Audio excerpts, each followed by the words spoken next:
Bonjour les amis, bonjour à tous, bonjour à toutes. Bonjour. Julien. Bonjour Marie-Lille.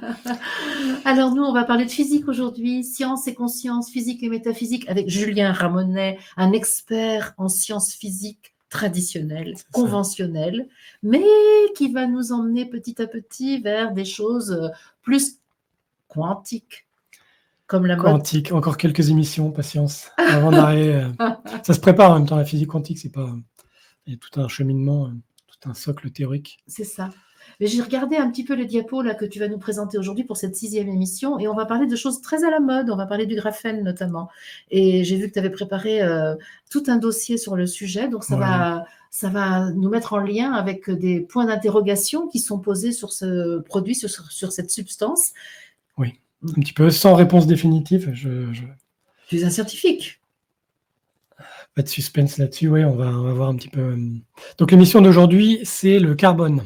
Ok, un élément essentiel Absolument. Dans la vie terrestre. Oui. Et je voulais te remercier aussi, Julien, pour toutes les émissions qui ont précédé, les 5 émissions qui ont précédé, parce que tu permets à des gens comme moi qui sont assez rétifs aux sciences physiques de les aborder. Alors moi, j'ai pas du tout retenu tout ce que tu as dit, mais j'ai retenu les choses qui m'intéressent et ça me donne la sensation que je peux avancer un peu plus dans la connaissance de la vie sur Terre par le biais de l'étude telle que la science exacte, dite exacte, permet de le faire.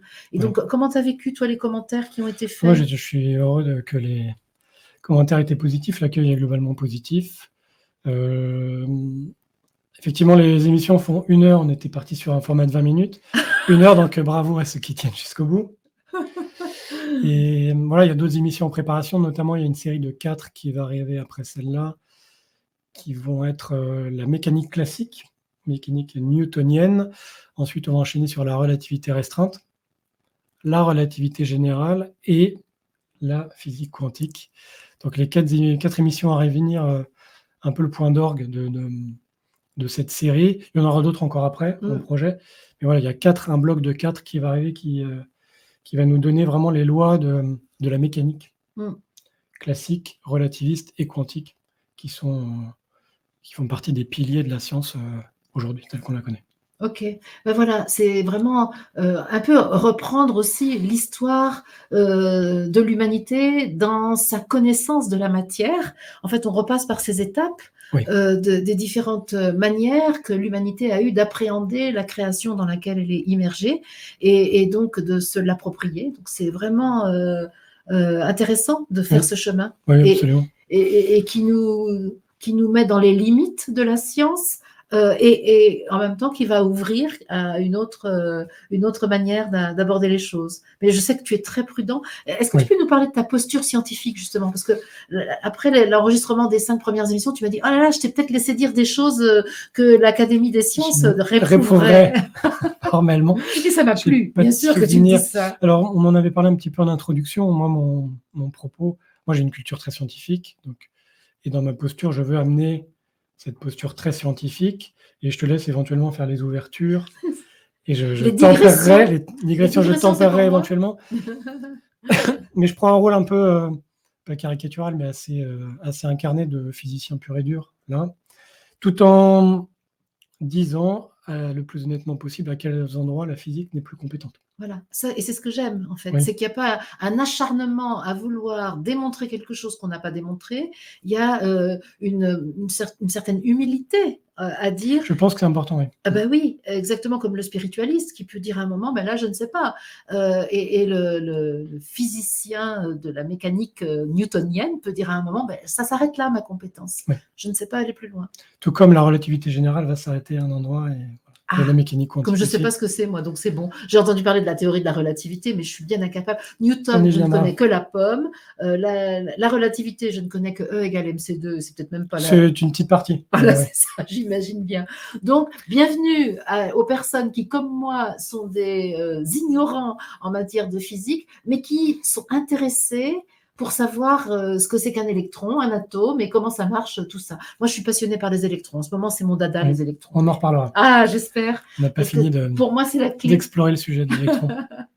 Ok, c'est parti. C'est parti sur le carbone. Très bien. Allez, c'est parti. Donc, peut-être je mets la première diapo. Oui.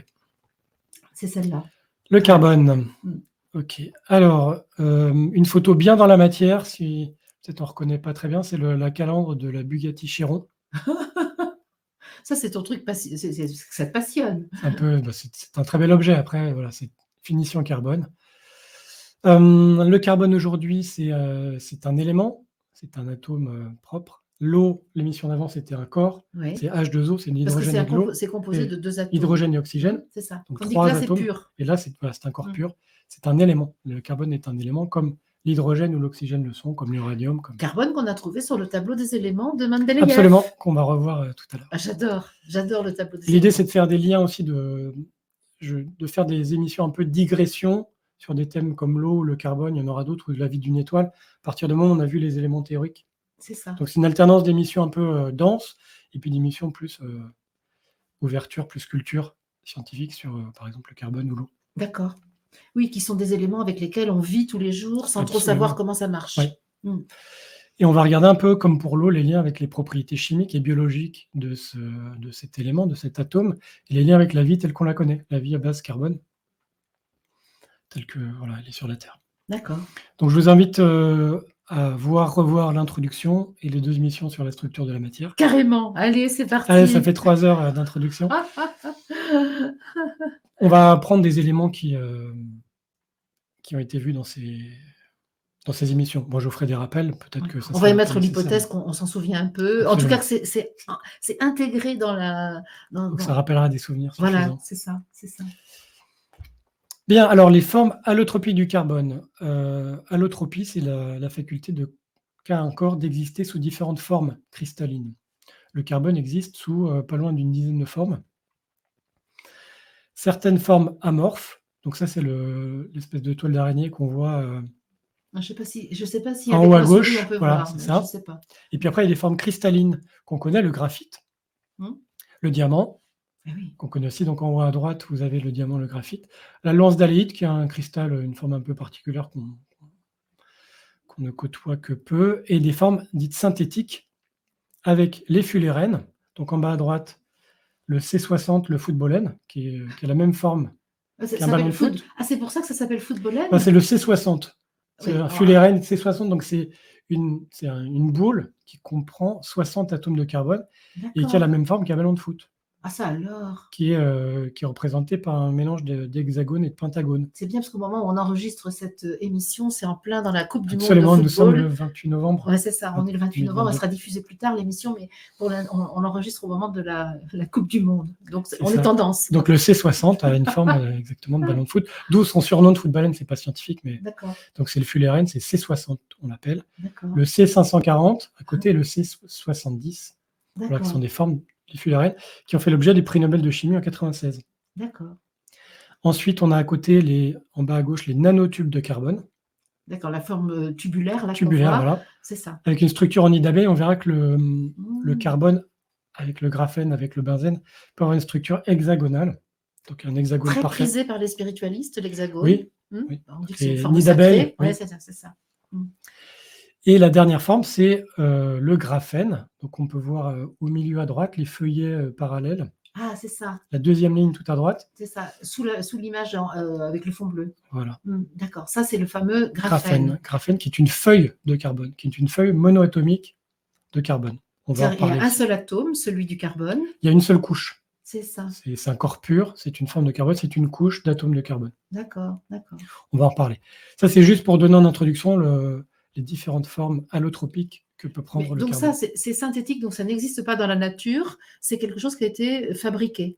On verra que le graphite est un empilement de graphène, on va en reparler. D'accord. Mais notamment, la dernière ligne, les nanotubes et les fullérènes sont absolument synthétiques. D'accord. Le graphène, on peut l'extraire du graphite, on peut aussi le synthétiser. Graphite, moi je me rappelle, le graphite, c'est la mine du crayon de papier, c'est ça? Exactement ça. Ouais, c'est ça. On va en parler aussi. Bon, d'accord, très bien. Pour dire quand même que ça a des répercussions dans la vie quotidienne, parce que ce n'est pas que dans les laboratoires qu'on parle de ça. Ouais. Alors, diagramme de phase, ça c'est un diagramme, on l'a vu pour l'eau également. Ah oui, les différentes phases formes du carbone en fonction, c'est un diagramme pression-température. C'est ça. En abscisse, en bas, on a la température de 0 à 10 000 degrés. D'accord. Sachant que nous, on évolue à 300 degrés à peu près.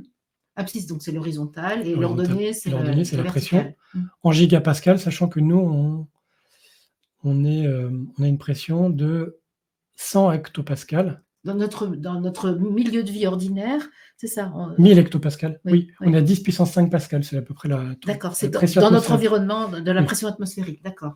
Donc le point de la pression atmosphérique n'est pas tout à fait sur ce graphique, mais là on voit bien que on a tout en haut du diamant, à droite, quand on chauffe, on a du liquide ou du gaz, et en bas à gauche, donc faible température, faible pression, on a du graphite, ou D'accord. ce qu'on appelle le diamant métastable. Nouvelle notion.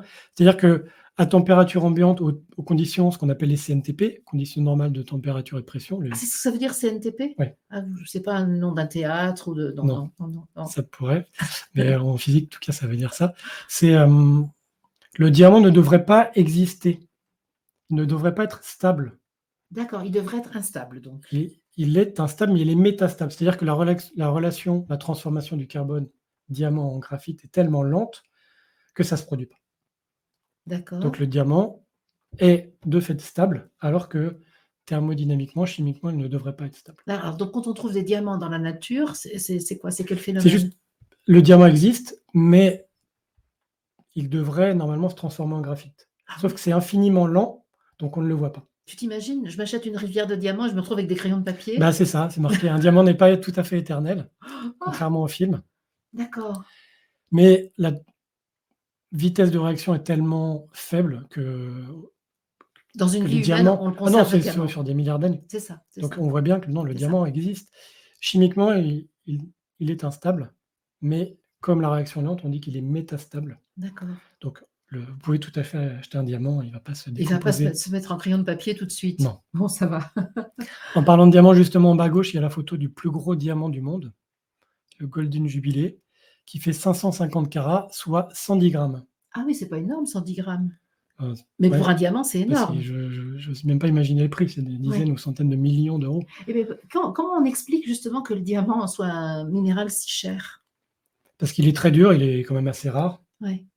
Parce que justement, il a mis du temps à se former. Il s'est formé au niveau des pressions. Alors, bon, ça, je n'ai pas les détails exacts, mais il est formé notamment dans des très fortes pressions. Quand on monte en pression, dans le diagramme à droite, on monte vers le haut. Et donc, on arrive dans la zone jaune tout en haut. Si vous pressez un diamant suffisamment fort, c'est comme ça qu'on produit des diamants industriels. Oui, on peut fabriquer, justement. Donc, on prend un élément de carbone et on monte sa température. Sa température et surtout sa pression. Il se réorganise. On a une maille les éléments violets, on a une maille de carbone, une maille de diamant. C'est-à-dire que c'est un cristal. Oui. Les atomes de carbone se mettent selon une structure dérivée du cubique à face centrée, qui est une structure cristallographique assez classique. Donc, il y a une structure cristallographique que n'a pas le graphite. Donc, parce qu'on peut dire que le diamant, c'est une forme de cristal? Oui. Parce que souvent, dans les canalisations, ce que je reçois du monde spirituel, justement, j'hésite toujours entre cristal et diamant. Je ne sais jamais si c'est la même chose, parce que humainement, et là, tu me dis qu'effectivement, le diamant est une forme de cristal. C'est ça. Ah, mais ça me rassure beaucoup. En physique, il y a une discipline qui s'appelle la cristallographie, qui étudie l'organisation des cristaux. D'accord. Donc, le sel de table NaCl, sous forme solide, est un cristal. Oui, tout à fait. Beaucoup de pierres sont sous forme de cristaux. D'accord. Il y a beaucoup de corps qui se mettent sous forme de cristalline. Oui, c'est ça. Et c'est une discipline vraiment avancée en physique qui étudie les cristaux. D'accord. Et qui étudie leur pouvoir, leur l'organisation, la densité, les défauts aussi. Il y a toute une discipline qui étudie les défauts cristallins, parce que ça agit sur la propriété des matériaux. Et notamment, c'est relié beaucoup aux mathématiques, aux propriétés des groupes mathématiques, des symétries. Et on étudie comment s'organisent les cristaux. D'accord. Mais j'imagine qu'en physique classique, on n'étudie pas les vertus thérapeutiques du cristal. Non, ça c'est des conneries pour le physicien que tu es. Je ne peux pas me prononcer. Je ne me prononce pas là-dessus. Du point de vue de la physique mécanique, ça n'a pas de sens. La physique tout court, oui, non. C'est ça. C'est pas ça qu'on étudie du tout. C'est ça. Donc, ça ne veut pas dire qu'on est fâché avec tous les gens qui utilisent les cristaux pour les thérapies. Je n'ai pas d'éléments. Ça, c'est que Marie-Odile qui peut le dire. Ça, tu n'as pas le droit de le dire. Exactement. Mais moi, je ne suis pas fâchée. On peut ressentir des choses avec les cristaux. Enfin, moi, je ressens des choses des fois avec les cristaux. D'ailleurs, là où nous sommes, la personne qui nous accueille aujourd'hui, parce que nous sommes dans l'Aude, un pays très très connu pour les amateurs de cristaux, et il y a un jardin avec plein de cristaux. Donc la personne qui nous accueille, elle avait un magasin de minéraux, et donc elle utilise les vertus des cristaux. Alors là, pas du tout avec la science physique, mais avec sa perception subtile. Oui. Bon.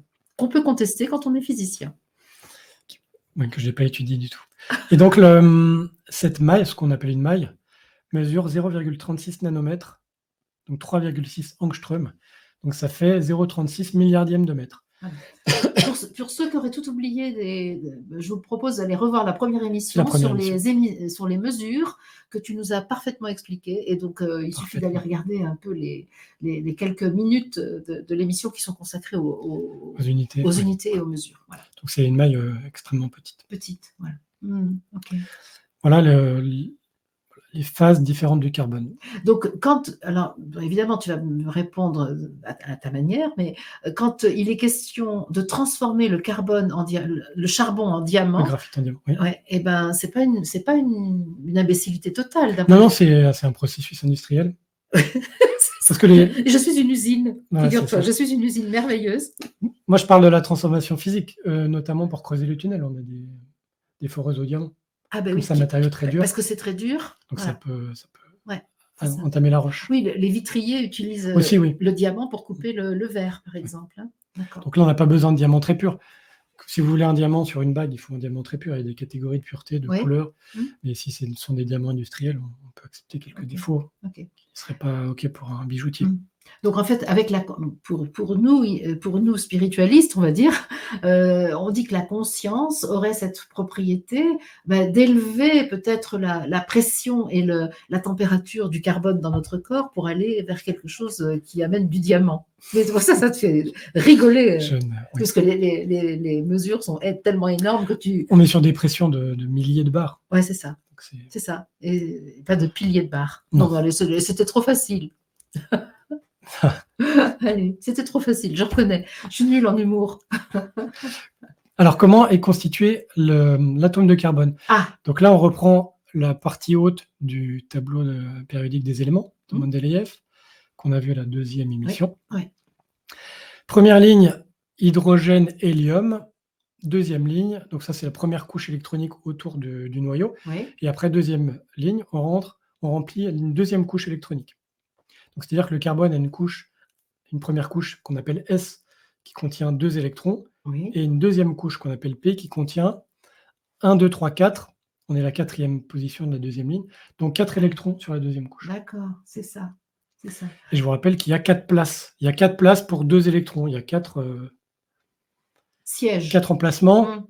Des emplacements électroniques, mais 4 sièges, entre guillemets, sièges doubles. C'est-à-dire qu'on peut mettre jusqu'à le néon à 8 électrons. Oui, je me rappelle. Alors ça, voilà ce dont je me souviens, moi, dans l'émission, c'est qu'il y a un appétit pour 8 électrons sur la couche externe. La règle de l'octet, absolument. Je me rappelle ça, parce que ça m'a beaucoup impressionné. La règle de l'octet, octet comme 8. Et la règle du duet pour la première ligne, l'hélium. Voilà. Toute la dernière colonne, ce qu'on appelle les gaz rares, ou les gaz nobles.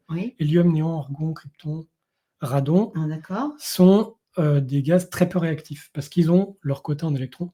C'est ça. Donc, ils n'ont pas besoin de réagir. Contrairement au carbone... Ils n'ont pas d'appétit pour les autres. Non, ils ont ce qu'il faut eux-mêmes. C'est ça. Contrairement au carbone, qui est pile au milieu, c'est-à-dire qu'il a 4 électrons pour 8 places.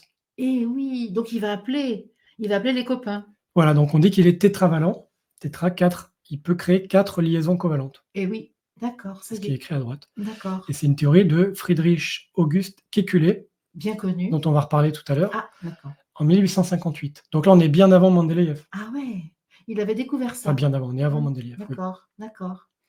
Et on va voir après des choses qui vont te plaire sans doute. Tu sais ce qui me plaît. Hein. Le carbone, voilà, 4 liaisons. Par exemple, en bas à gauche, on a le trichlorométhane. Alors, en bas à gauche, le vert, le truc vert là, CHCl3, donc il va se lier à un hydrogène en blanc et 3 chlores en vert. Il va créer 4 liaisons. D'accord. Et c'est ce qu'on appelle le chloroforme. Qui nous endort là, le truc qui nous anesthésie. Oui, je pense qu'ils ont des produits un peu plus modernes depuis, mais mais quand même, mais qui ont le protoxyde d'azote. Oui. Qui est un conservateur. On mettait dans le chloroforme pour conserver des organes, par exemple. Voilà, donc le chloroforme, nom scientifique, c'est trichlorométhane. Le dioxyde de carbone, si vous vous rappelez, si on peut le voir, l'oxygène est 2 positions à droite du carbone. Oui, Donc lui, il va lui rester 2 électrons de valence. d'accord. Donc l'oxygène peut faire 2 liaisons, Oui, le carbone peut en faire 4. Donc ce qu'on a, c'est un carbone qui fait 2 liaisons avec 2 oxygènes. d'accord, Et ça fait le d'accord. CO2. Ah, le CO2 qui pue, là. Non, Non, il sent qui est pas. toxique. Oui, qui est toxique. On va en reparler aussi. D'accord. Qui est un peu inodore, Oui, c'est mais ça, c'est ça, c'est le qui peut être contraire. C'est toxique. les émanations de dioxyde de carbone qui, effectivement, provoquent des morts. Oui, notamment dans les chaudières, Oui, c'est ça. et C'est qui ça. provoquent l'essoufflement. On est tous, ou C'est ça. des accidents de plongée C'est aussi, ça. C'est ça. essoufflement. En dessous, on a l'acide méthanoïque, ou l'acide formique, c'est l'acide que projettent les fourmis. Ah ben oui, mais qui est aussi, qui a une vertu de conservation aussi, non?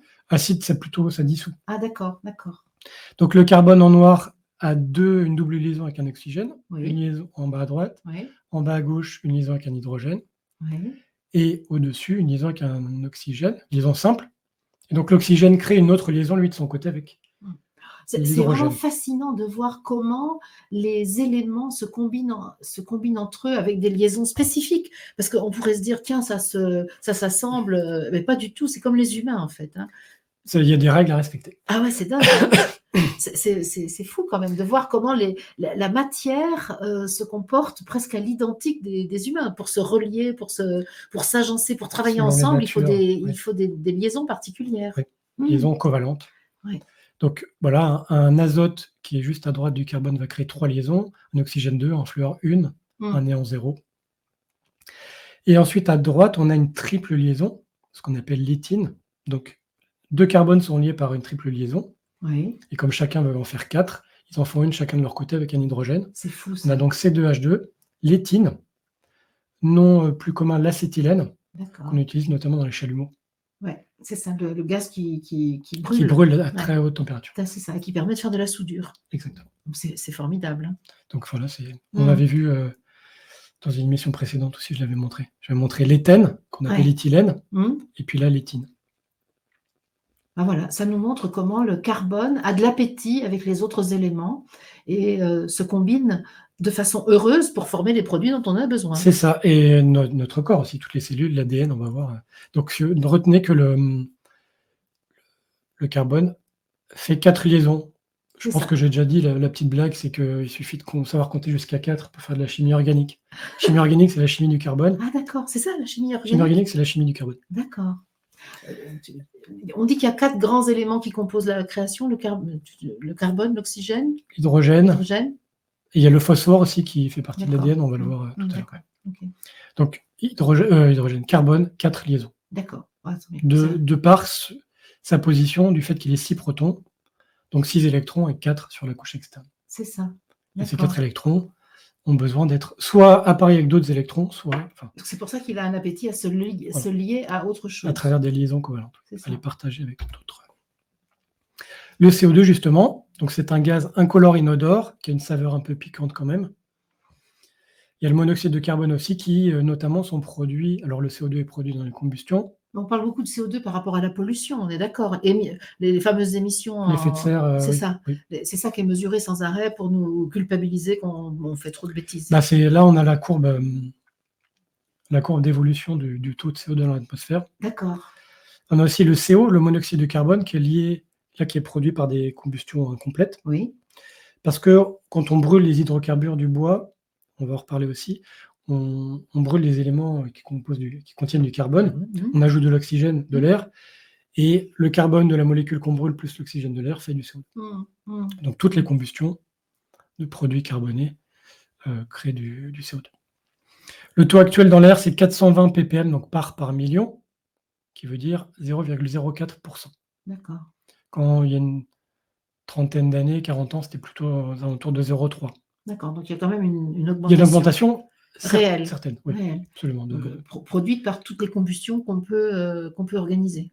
Oui, entre autres. Là, je suis plus assez compétent pour dire d'où. D'accord, parce que ça pourrait quelle peut-être venir proportion. d'autre chose, ça pourrait peut-être venir de C'est jamais l'atmosphère monofactoriel. elle-même. Ouais. C'est jamais monofactoriel, C'est mais ça, oui. c'est ça. Mais clairement, il y a une influence humaine sur l'augmentation de toute CO2. Oui, mais c'est très logique. En même temps, on réchauffe. Enfin, c'est vrai qu'on chauffe beaucoup de choses. On n'arrête On pas brûle, de chauffer. on brûle. On brûle. Oui. On dit qu'on est la civilisation du carbone. Oui. On brûle du pétrole, on brûle du bois, du charbon, C'est ça, de la combustion. Mmh. Une des grandes sources d'énergie de l'humanité, c'est la combustion du bois pour se chauffer, ou dans des centrales, du charbon, ou des hydrocarbures. Oui, et des produits en décomposition, donc des roches en décomposition, puisque les Alors pas les roches, plutôt des anciens êtres vivants. Ah, c'est ça, des organismes en La roche, c'est du décomposition. minéral. Oui, c'est ça, mais c'est d'accord. là, on en est là. D'accord, parce que pétrole, on dit huile de pierre, mais c'est peut-être pas tout à fait Non. exact. Non, c'est pas D'accord, juste, non. d'accord. C'est plutôt du végétal qui Oui. est en décomposition. C'est de la matière organique, c'est du carbone, C'est ça. c'est de la matière organique. Ok, j'ai retrouvé l'autre élément, c'est l'azote, me semble-t-il. Oui. C'est ça. Oui aussi, oui, très important. C'est ça. Qui compose 80% de l'air qu'on respire. Oui, c'est ça.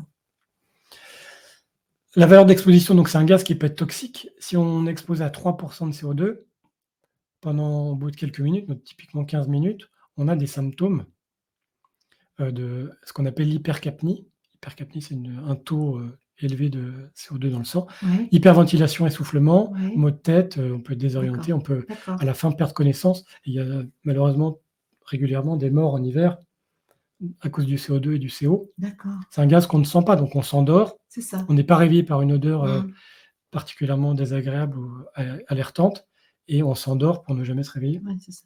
Parce que des C'est une mort heureuse, en fait, puisqu'on ne se rend compte de rien. C'est ce qu'on dit. Oui, une mort sans conscience, mais ce n'est pas une mort heureuse pour moi. C'est une mort un peu indolore, mais c'est une mort quand même. Et le CO2 est un des gaz à effet de serre, c'est-à-dire qu'il absorbe une partie du rayonnement qui est réémis par la surface de la Terre. On reçoit du Soleil tous les jours des quantités astronomiques de rayonnement de photons. Oui. Une partie est absorbée par les plantes, une partie est absorbée par la Terre, et une partie est réémise. C'est ça. Et le CO2 va capter une partie de ce rayonnement réémis et le garder dans l'atmosphère, alors qu'il devrait, entre guillemets, repartir vers l'espace. C'est ça qu'on appelle l'effet de serre. D'accord, c'est ça. C'est-à-dire que le CO2 absorbe une partie du rayonnement, qui devrait, et ça provoque un réchauffement. Oui, c'est comme dans une serre. Ouais, c'est ça. Le rayonnement reste dans l'atmosphère terrestre plutôt que de partir dans l'espace. C'est ça, d'accord. Et ce CO2 est essentiel à la vie. Il est utilisé lors de la photosynthèse. Ça, c'est magique. Hein. Oui. C'est magique de savoir qu'un arbre absorbe le CO2 pour se développer. C'est quand même formidable, ça. Et il nous donne l'oxygène indispensable à la vie, dingue, hein. À la respiration. On pourrait peut-être essayer de faire ça, nous aussi. Hein. De quoi? De la photosynthèse? Oui, c'est ça. Non, on n'a pas ce qu'il faut pour. Ah bon? C'est à partir de chlorophylle. Il faut de la chlorophylle. Après, il faudrait un biologiste, mais la chlorophylle absorbe la lumière et est un élément essentiel de la photosynthèse. Donc ceux qui mangent de la lumière, là, tu penses que c'est pas tout à fait la même chose? Tu ne te prononces pas? J'adore. J'ai entendu par les gens effectivement qui se nourrissaient de lumière de prana, mais je n'ai pas les mécanismes à l'œuvre biologiquement. Bon, moi, j'aimais l'hypothèse qu'ils se nourrissent d'eux-mêmes, en fait. Ils se nourrissent de l'information spirituelle qu'ils contiennent. Mais ça ne va pas plus te plaire que de se nourrir de lumière. Non, je te laisse la responsabilité. Et là, on a une équation chimique qui donne un petit peu l'idée. Donc, 6 molécules de dioxyde de carbone plus 6 molécules d'eau. Oui. Voilà, il faut arroser les plantes. Oui. Donne 6 molécules de dioxygène, ça c'est pour nous qu'on puisse respirer, et 6H12O6, donc c'est du sucre ou du cellulose. C'est de la matière organique du bois par exemple ou de la feuille. D'accord. Donc là on crée à partir de CO2, d'eau et de lumière, de la matière organique que les animaux vont pouvoir manger ou que nous on va pouvoir manger. Oui, c'est ça, et qui va nous nourrir, absolument. Et nous permettre de respirer. C'est ça le cycle de la vie, comment les règnes sont au service les uns des autres. Oui. En fait. Et juste pour info, les arbres, la nuit, ils respirent, c'est-à-dire qu'ils reconsomment une partie de l'oxygène qu'ils ont créé pendant la journée et ils rejettent du CO2. Ah ouais, quand il fait noir, ils respirent classiquement, entre guillemets. Ah, d'accord. La journée, en présence de lumière, ils transforment le CO2 logique, en O2, oui. Et la nuit, sans lumière, ils font l'inverse. Ah, c'est fou. Donc, en fait, ils ont un rythme de respiration comme nous, sauf qu'au lieu que ce soit sur 30 secondes, c'est sur l'ensemble de la journée. Sur la journée, je ne connais pas les mécanismes de respiration, mais la nuit, j'avais une amie qui avait beaucoup de plantes chez elle, elle se réveillait le matin, elle avait mal à la tête. Et en fait, parce qu'elle avait trop de plantes, il y avait trop de CO2. On dit que c'est pas bon d'avoir des plantes dans la chambre, par exemple. Parce que la nuit, ça relâche du CO2. D'accord. Ça respire, ça fait monter le taux de CO2. Heureusement, j'ai une orchidée hier, mais ça va, la pièce est grande. Voilà. Mais là, on avait vraiment beaucoup. Et elle se levait pas bien le matin. Je comprends. Ok. Ah, l'ADN. Un petit sujet qui nous intéresse. L'azote, effectivement, t'en parlais. Je je parlais aussi du phosphore, l'ADN, donc Ouais. acide désoxyribonucléique. C'est toujours des noms très difficiles à prononcer, hein. Toi, tu Oui, y arrives très bien. oui. Après, il y aura le nom de l'aspirine. Ah oui, oui, c'est ça. Voilà. Et juste pour info, l'ARN, l'acide ribonucléique, est assez proche de l'ADN, mais n'a pas tout à fait les mêmes bases. Donc l'ADN est composé de 4 bases qu'on voit à gauche. ATGC, Ah oui, c'est ça. Donc c'est pour ça adénosine, qu'on parle des thymine, lettres. Ouais, c'est cytosine, ça. guanine, Ouais. sont les bases de l'ADN. Ouais. TSC, ce qu'on appelle des pyrimidines, et AG sont des purines. Bon. Et on voit à gauche, on a la double hélice de Donc, l'ADN. juste un instant, je t'arrête, parce que moi, j'ai évidemment vu déjà ces images, et en fait, ce qui est présenté, c'est comment l'ADN est organisé d'un point de vue chimique. C'est ce Oui, que tu nous c'est ça. présentes. C'est-à-dire tous les assemblages de molécules, etc. Oui. C'est comme ça D'atomes, oui. que ça forme l'ADN. Oui, l'ADN D'accord. est un assemblage des 4 bases ATGC D'accord. qui sont composées de, on a la liste, hydrogène, oxygène, nitrogène, c'est azote, carbone, phosphore. D'accord. Donc on voit que toutes les petites boules noires sont des atomes de carbone. Il y a bien un squelette de carbone sur lequel s'accroche de l'oxygène, de l'hydrogène, de l'azote et du Et phosphore. pour donner l'ADN. Voilà, l'ADN qui est une macromolécule qui contient l'information génétique, notre génome, c'est ça. qui permet de faire un être humain, de le réparer. Voilà. Pour moi, l'ADN, alors je vais le donner, même si je te laisse le droit de ne pas être d'accord avec moi, c'est l'encodage de l'information spirituelle que nous sommes, l'encodage dans la matière de l'information spirituelle que nous sommes. Alors, c'est pour ça l'ADN est vraiment propre à chaque personne. Oui, alors, en science, on va dire que c'est l'information génétique. Ben oui, c'est ça. Toi, spirituel, bon, Eh ben oui, mais la génétique, c'est la matérialisation de l'information spirituelle, de mon point de vue. Et tu as le droit de ne pas être d'accord. Hein. Je ne me prononce pas. C'est ça qui est génial. Tu es d'une sagesse qui m'éblouit. Et petit rappel aussi sur les liaisons hydrogènes, donc les bases. Il y a vraiment 2 brins, c'est une double hélice, il y a 2 brins d'ADN qui sont maintenus ensemble par des liaisons hydrogènes. Si vous vous rappelez, les liaisons hydrogènes, c'est ce qui donne à l'eau. Ça, c'est l'émission juste avant. Numéro 5, ses propriétés. D'accord. D'accord. On le voit, c'est des petits pointillés. J'ai mis une flèche là pour pointer. C'est-à-dire que les bases de gauche et les bases de droite ne sont pas liées de façon covalente. Il n'y a pas de liaison chimique, mais elles sont liées par un pont hydrogène qui fait ça les rapproche. D'accord. Ça les aimante un petit peu l'une. D'accord. Et non, c'est un mauvais terme, mais ça les rapproche un peu l'une vers l'autre. D'accord, ça les rapproche, tout simplement. Voilà. Okay. En termes de dimension, donc le diamètre de cet ADN, c'est 2 nanomètres. Non, c'est pas bien gros. Hein. Non, si vous vous rappelez, la maille de carbone diamant, c'était 0,3. Ouais. Donc là, c'est 6 fois plus, c'est 2 nanomètres. Ah, quand même. D'accord. Donc, est-ce que ça veut dire que ça peut se regarder au microscope, ça peut se... Non, pas vraiment. On peut les voir. Ça a été mesuré quand même. Par exemple, le chromosome 1, une fois qu'il est complètement déplié, mesure 7 cm. D'accord. D'accord. On réussit à les voir au microscope, mais le brin de on voit l'amas, une fois que c'est déplié, c'est trop fin. 2 nanomètres, c'est trop fin pour le microscope. Mais quand on dit déplié, c'est qu'en fait, c'est donc en torse, c'est un peu comme comme un ressort.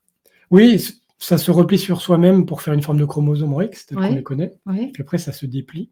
Ça peut se déplier sous forme. C'est un brin, ça pourrait être presque linéaire. Oui, ça peut être presque un fil, en fait. Oui, qui fait 7 cm sur 2 nanomètres. Donc, c'est un fil très, très fin et très, très long. D'accord, c'est ça. Et ça, il y en a partout dans toutes nos cellules. Oui. C'est dingue. Hein. Le noyau des cellules contient nos 46 chromosomes. Oui. Et chaque chromosome est composé d'un brin d'ADN. C'est ça. C'est ça. Et alors, cette histoire de 12 brins d'ADN qui ne sont pas encore transcrits, parce qu'on parle de transcription. Non codants, oui. Non, c'est ça. Non codants, c'est-à-dire qu'il n'y a pas de transcription. Les Américains, les Anglo-Saxons parlent de junk DNA, donc ADN poubelle. C'est pas très... Non, je ne veux pas dire ça. Non, plutôt le terme, c'est ADN non codant. Voilà, c'est-à-dire qu'on ne sait pas. Donc l'ADN se transforme en ARN, qui après, l'ARN permet de faire les protéines qui sont essentielles à la vie. C'est ça. On a vu que l'hémoglobine était une protéine, par exemple. Voilà, ça c'est. Il y a un composant ça vient du de l'ARN, voilà, qui vient lui-même de l'ADN. Et il y a des. Alors, je suis pas du tout biologiste, mais le génome a été décodé, le génome humain, c'est-à-dire qu'on connaît toutes les bases, tous les gènes, et on a trouvé tout un ensemble de parties de l'ADN dont on ne sait pas à quoi il sert. Pour l'instant. Pour l'instant. Qui aujourd'hui, non codant, c'est-à-dire qu'aujourd'hui, il n'est pas utilisé. Oui, c'est ça. Il n'est pas transcrit pour pas transcrit en ARN, en protéines, etc. C'est ça. Donc on voit bien comment, alors je ne vais pas t'emmener sur une pente glissante, mais dès qu'un produit est ingéré, on va dire, assimilé par un être humain et qui touche son ADN et son ARN, il y a quelque chose qui se produit quand même, qui peut toucher la structure même de l'individu. Est-ce que tu es d'accord avec ça? Alors l'ADN, sauf mutation génétique ou On peut pas y mauvaise toucher. reproduction, se reproduit tel quel. Ouais, c'est ça. Voilà. On peut pas influencer l'ADN. Alors on peut influencer son expression, c'est l'épigénétique, Ah, c'est ça. C'est ce que mais dit Joe Dispenza, là, oui. on ne peut pas, l'ADN, là c'est vraiment pas mon domaine, mais on peut modifier l'ADN, c'est-à-dire qu'on fait des mutations génétiques avec Ouais, c'est ça. le ciseau génétique CRISPR-Cas9. Oh là! Cas9, c'est un ciseau génétique, c'est une technologie. On peut remplacer des gènes, ce qu'on fait sur les souris. Ah oui, On enlève un gène, on et le toutes les remplace par un recherches autre. autour de la myopathie, etc., c'est autour de tout Il y a ça. des thérapies géniques C'est ça. qui visent à remplacer un gène qui entraîne la maladie. Oui, c'est ça. C'est ça. Mais alors, ça, et on c'est peut vraiment toucher pas mon domaine. l'ARN On peut toucher l'ADN par. là, c'est des mutations génétiques Ouais. avec des ciseaux génétiques, c'est-à-dire qu'on coupe, Mmh. on enlève un gène, on en met un autre à la place. Ouais, Ça, ouais. on fait beaucoup ça en recherche. Ouais. Sur les humains, là, au niveau légal, je ne sais pas comment ça se fait. Inch'Allah, j'espère qu'on ne le fait pas trop. Mais si, il y a des recherches en myopathie, par exemple. Oui, c'est ça. Il y a des recherches. Mais voilà, c'est pas du tout mon domaine de compétence, donc je ne peux pas en dire plus là-dessus. Et après, juste un mot sur l'épigénétique. L'épigénétique, c'est l'expression, on peut inhiber ou favoriser l'expression d'un gène. C'est ça. C'est-à-dire que le gène, il est tel quel, mais notamment des traumas ou un environnement va favoriser ou inhiber l'expression d'un gène de telle ou telle façon. Oui, il y a des environnements favorables à l'expression de certains gènes, des environnements défavorables à l'expression. Donc ça, on peut travailler là-dessus et de cette manière intervenir sur la lignée, alors sur les descendants, par exemple. Absolument. Ça, on a vu en thérapie, quand on guérit en thérapie un trauma, ça influe sur l'épigénétique. Eh bien oui, c'est ça. Et même, alors j'ai pas vérifié, mais ça peut influer sur l'épigénétique de l'ascendant, du descendant. Oui, la rétroaction. Ah, on en reparlera. On en reparlera. Mais l'épigénétique, c'est l'expression d'un gène, c'est pas la modification. Le gène est un potentiel qui s'exprime plus ou moins avec l'épigénétique. C'est ça, c'est ça. Et oui, c'est ça. Le gène est un potentiel, absolument. C'est une information potentielle qui va s'actualiser. Qui s'exprime plus ou moins à son plein potentiel ou jusqu'à pas du tout. Voilà, l'ADN est donc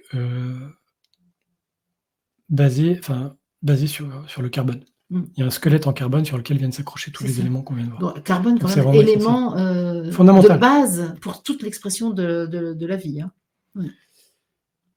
D'ailleurs, même dans mon compost, j'essaye d'alterner l'azote et le carbone. C'est ça, c'est pour les engrais. Engrais organiques. Oui, pour l'engrais. Et on voit bien comment, s'il n'y a pas de matière carbone, ça pourrit et ça va pas bien. Il faut un peu de. Le carbone, c'est le LEGO, le composant fondamental de la matière organique. La structure, en fait, ça donne de la structure.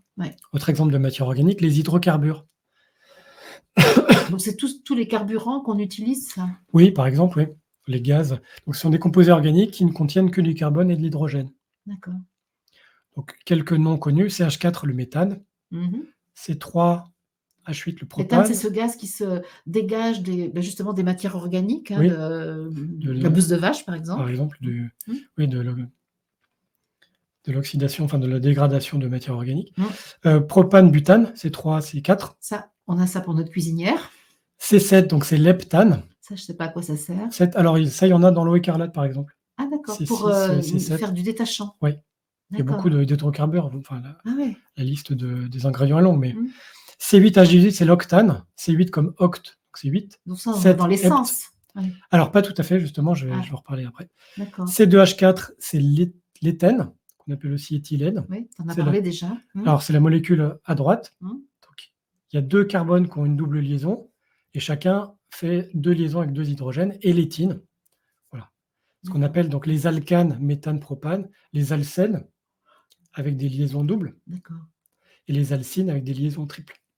J'imagine que toi, dès que tu regardes un produit, tu regardes comment les molécules sont agencées, les atomes sont agencés les uns avec les autres. Ça peut, après, sur les aliments, on en parle, on ne va pas dans ce détail-là, mais oui, donc, quand on regarde, oui. C'est drôle d'aborder la matière dans sa manière de se constituer. Oui. C'est intéressant. Et par exemple, on parle de lipides plus ou moins hydrogénés, des lipides Les graisses insaturées, Oui, saturées, oui, insaturées. oui. Pour Sat- l'alimentation, c'est Voilà, important. insaturées, donc ce sont des liaisons multiples, liaisons double ou triple. D'accord. Et plus il y a des liaisons double ou triple, plus la molécule est rectiligne, Oui, et plus c'est liquide. d'accord. Donc quand on hydrogène, par exemple, l'huile de palme, Oui, c'est-à-dire qu'on casse des doubles liaisons pour mettre beaucoup plus d'hydrogène, les molécules sont plus en dents de scie, comme c'est en voie droite, oui. et c'est plus visqueux, c'est plus pâteux, donc ça devient solide. D'accord. L'huile d'olive sont des molécules assez rectilignes, Ah, d'accord. comparé à de la graisse de coco, par exemple. Oui.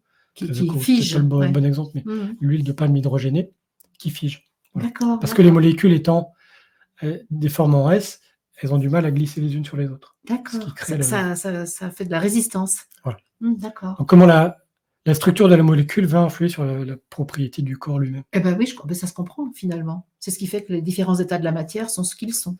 Aussi, oui. Alors l'indice d'octane, oui, ce n'est pas le pourcentage d'octane que contient le carburant, D'accord. c'est une mesure de la résistance à l'auto-allumage. C'est-à-dire que l'octane ne s'auto-allume pas, c'est-à-dire qu'il n'y a pas de combustion spontanée de l'octane dans un moteur, par exemple. Donc plus l'indice est haut, plus le carburant est stable. Donc on parle d'indice d'octane de 90, 92, 95, 98. Dans d'autres pays, ça descend à 90. En France, c'est 95 ou 98. Le 98 est plus cher parce que c'est de meilleure qualité. Il y a moins d'auto-allumage. D'accord. Voilà, on ne dit pas plus, c'est juste l'indice d'octane n'est pas un pourcentage d'octane. Oui, enfin moi, ça m'intéresse beaucoup que tu nous expliques ces mots qu'on utilise dans la vie quotidienne et auxquels on ne comprend rien. Donc ça, c'est intéressant. Tu nous rends intelligents, là, Julien. Merci. De culture scientifique. Ah bah oui. Pour mieux appréhender. Demain, je ne m'en souviendrai pas, mais ce n'est pas grave. Tu te souviendras que ce n'est pas le pourcentage d'octane. Exactement. Parce qu'il n'y a pas forcément d'octane, pas particulièrement d'octane. C'est l'indice d'auto-allumage.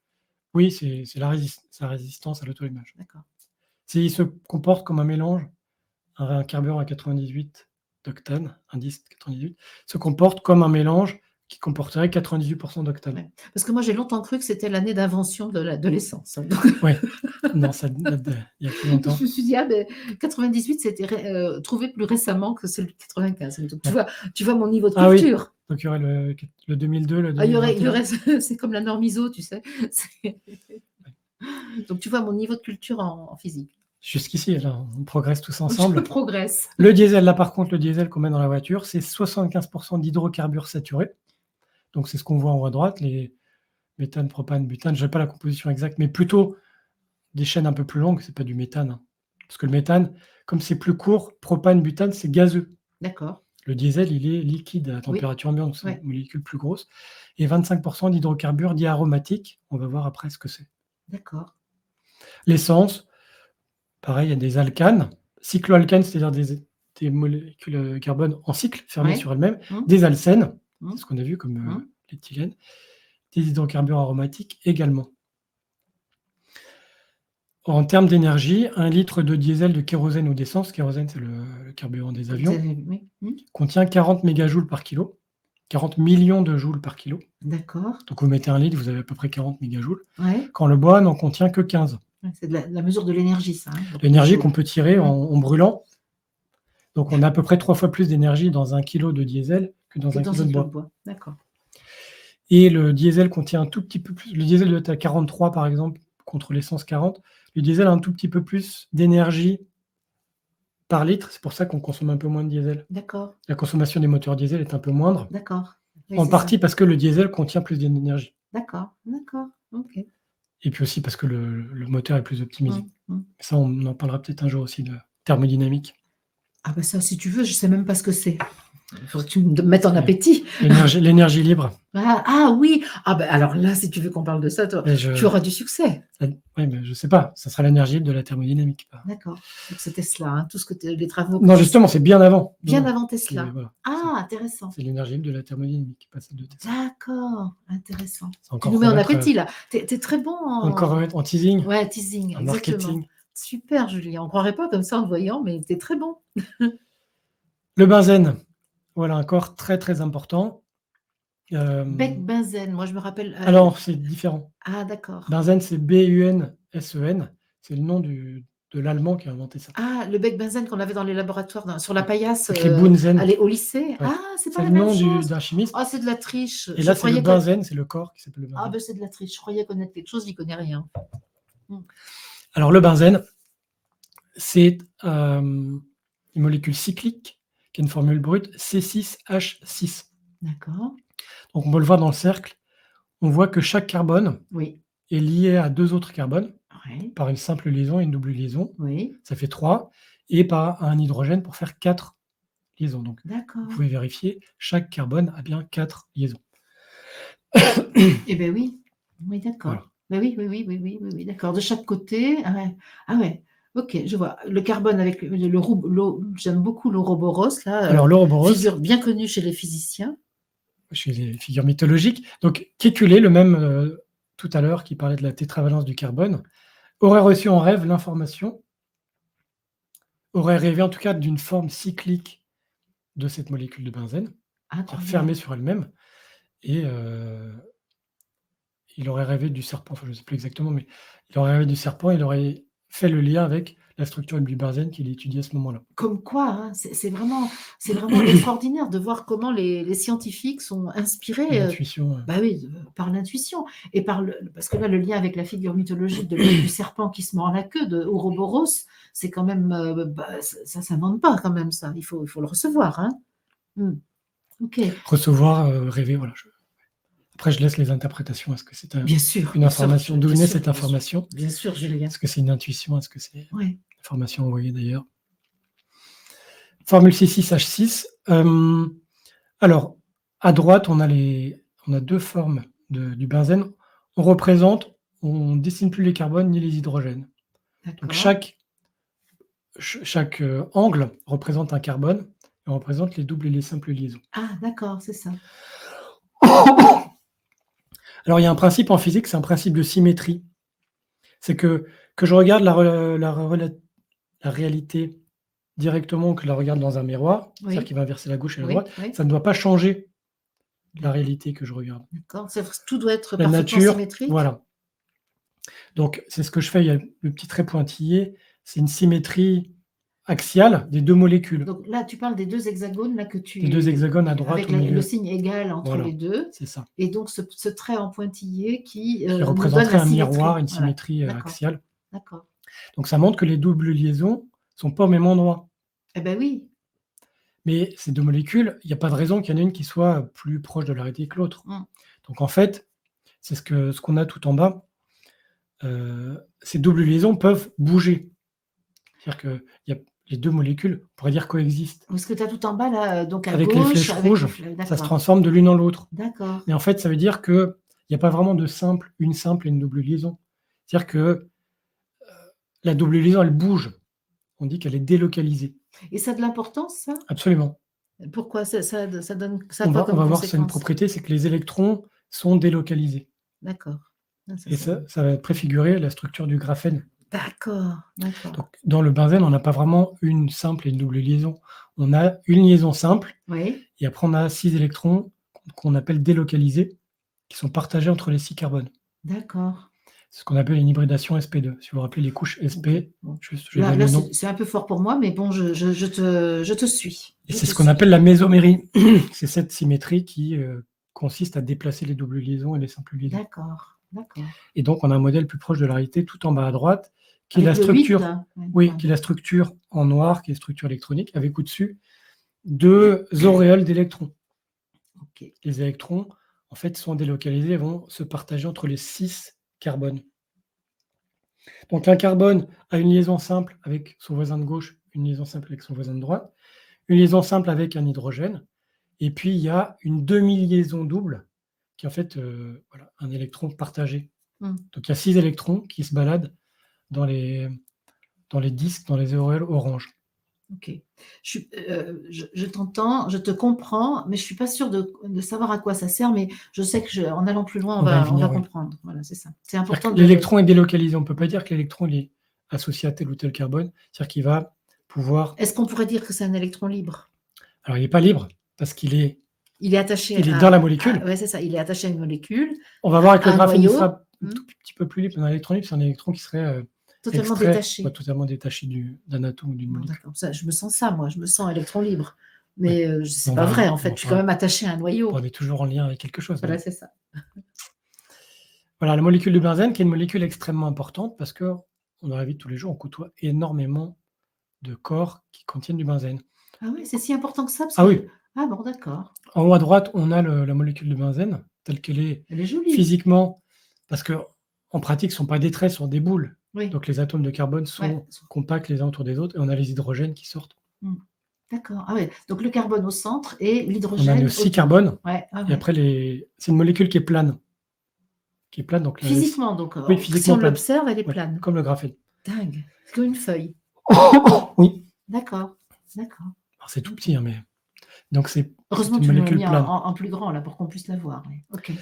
Et des molécules qu'on fait à partir du benzène, par exemple, il y a le styrène. Avec le Ah, le dessin, le polystyrène. polystyrène, c'est un assemblage de molécules de styrène. Ah, c'est ça le polystyrène. Alors ben voilà, ça c'est intéressant. Donc quand on dit polystyrène, on parle du styrène. Plusieurs Ah, styrène. plusieurs, ben C'est oui. un ensemble de Bah, comme molécules de quoi, on styrène. sait plus de choses qu'on ne le croit. Oui.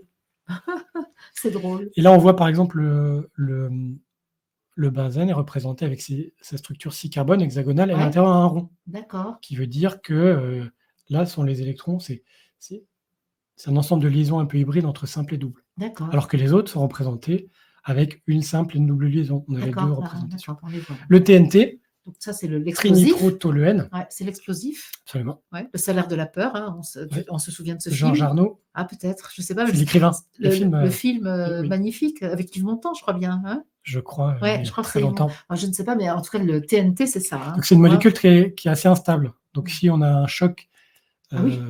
Dès que ça bouge, ça pète. un choc mécanique peut commencer à activer une transformation de molécules et qui va transformer toutes ses voisines dans un phénomène explosif. Ouais, c'est ça. Utilisé pour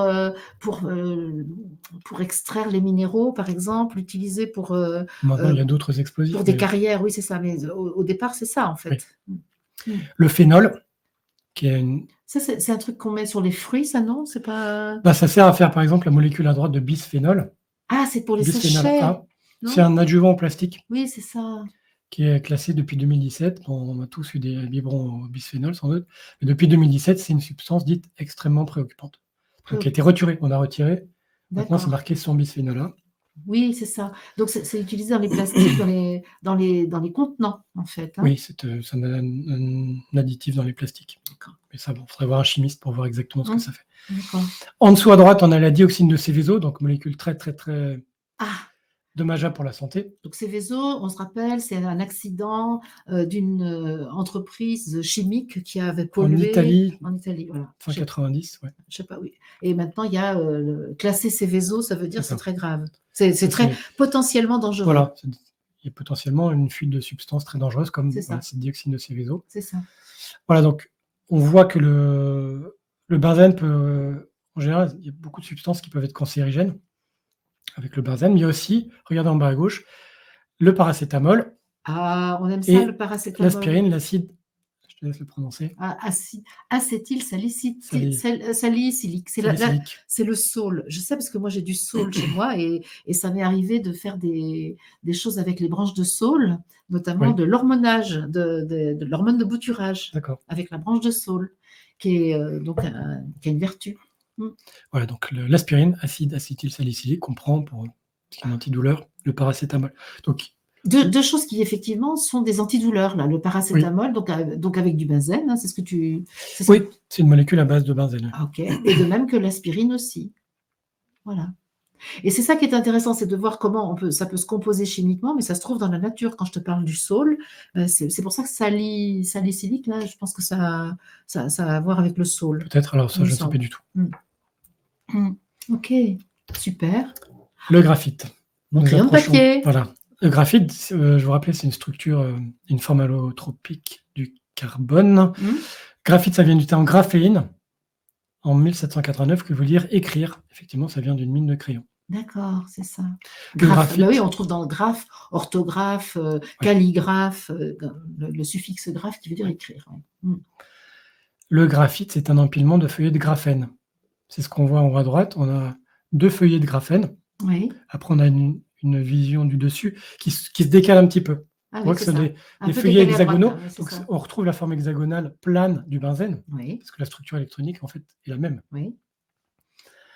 Donc, ce sont des feuillets qui vont s'empiler avec un décalage on peut voir en bas à droite, d'une demi-maille Ouais. pour que voilà, ça Ok. se superpose. Ok. Ça, c'est l'étude de la cristallographie, étudie notamment ces empilements. D'accord. Il y a une faible liaison entre les feuillets. Il n'y a pas de liaison chimique entre deux feuillets de graphène. D'accord. Donc ça fait que Il y a du vide entre les deux?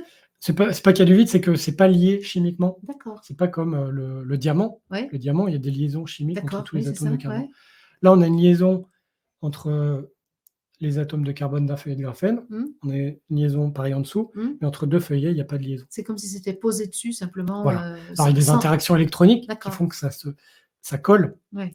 mais il y a une faible liaison. D'accord. Donc, il y a une faible D'accord. dureté. C'est pour ça que quand on écrit, C'est ça se friable. détache. Ouais.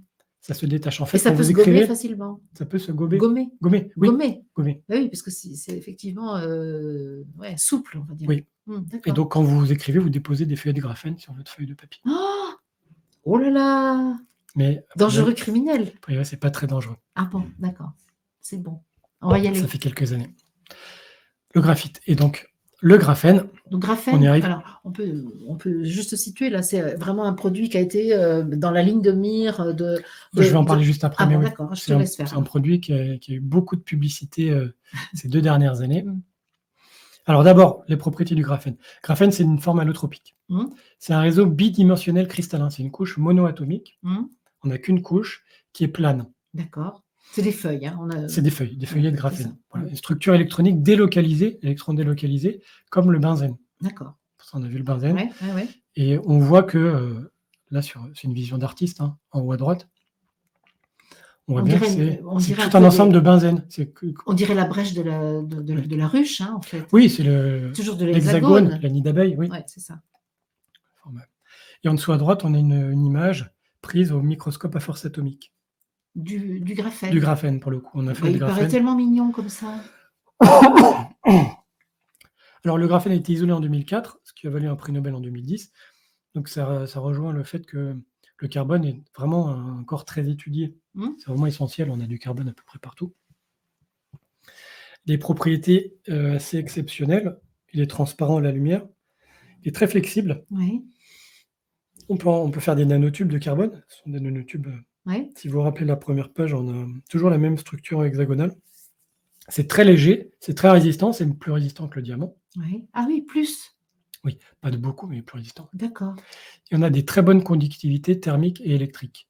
Ça, c'est lié notamment à cette présence du nuage électronique délocalisé. La conductivité électrique et thermique, et notamment électrique, est liée au déplacement d'électrons. D'accord. Et puis après, on voit quand on étudie que la conductivité thermique et électrique sont souvent liées. D'accord. Par exemple, l'or et l'argent sont de très bons conducteurs thermiques et électriques. D'accord. Si vous avez acheté une chénifite très haut de gamme, vous pouvez avoir des fils d'or ou des fils d'argent plutôt que des fils de cuivre. D'accord. Et le cuivre qui est un compromis entre ses très bonnes propriétés et son coût. Oui, ah oui, voilà. C'est ça. C'est pour ça qu'on fait des casseroles en cuivre. D'accord. On fait des fils électriques en cuivre parce que ça conduit très bien, et on fait des casseroles en cuivre parce que ça conduit très bien. Dans un cas, l'électricité, dans l'autre cas, la chaleur. La chaleur, d'accord. Et le graphène a des très bonnes propriétés de conduction. Donc c'est un matériau qui est vraiment exceptionnel. Qui est intéressant. Oui. D'accord. Okay. On a entendu parler d'oxyde de graphène aussi, oxyde de graphite, oxyde de graphène. L'oxyde de graphite, on l'obtient de graphène à partir du graphène, on l'oxyde, c'est-à-dire qu'on va ajouter, c'est ce qu'on a en bas à droite, des ponts époxy, des groupements, donc ça c'est le A, vous voyez qu'il y a en vert, là, ici, on a un pont. Je sais pas si d'accord. C'est ce qu'on voit aussi, on voit à gauche, on voit un pont, on a un pont, on a un atome d'oxygène qui sort au-dessus de la structure. D'accord. Ce qu'on a à droite, le A qui est en vert. Ici. On a des hydroxyles. L'hydroxyle, c'est OH. C'est le groupement, basique. Oui. On l'a en vert aussi là, B. Ici, à droite, à droite. Et à gauche, on a les groupements carboxyles. Donc ça, c'est l'acide. Oh, zut, qu'est-ce que j'ai fait? On a passé la page, dû cliquer. COH, donc ça, c'est groupement acide. D'accord. Donc, oxyder, c'est prendre des électrons. Donc, quand on prend des électrons, on greffe globalement soit de l'oxygène, soit d'autres atomes. Enfin, donc, globalement, c'est à partir d'oxygène. On prend des électrons, mais donc on modifie... En fait, on met de l'oxygène. L'oxygène est plus électronégatif que le carbone. On a vu ça aussi. Donc, l'oxygène va un peu attirer les électrons plus que le carbone. Ok. Je résume un peu l'oxydation, c'est pas Oui, mais on c'est peut pas comprendre. très Oui, mais on c'est peut pas quand très même. rigoureux comme définition, mais Oui, ouais. mais on peut comprendre. Alors moi, je sais pas, l'oxydation d'un fruit, par exemple, tu Oui, vois? Parce que c'est ça, c'est l'oxydation d'un l'oxygène. métal, la rouille, c'est Voilà, une c'est ça la oxydation. rouille, c'est pareil. Donc ça, c'est un mot qu'on connaît tous les jours. Donc c'est donc des électrons qui arrivent en plus sur C'est-à-dire la qu'ils sont matière prélevés, initiale. Voilà. D'accord.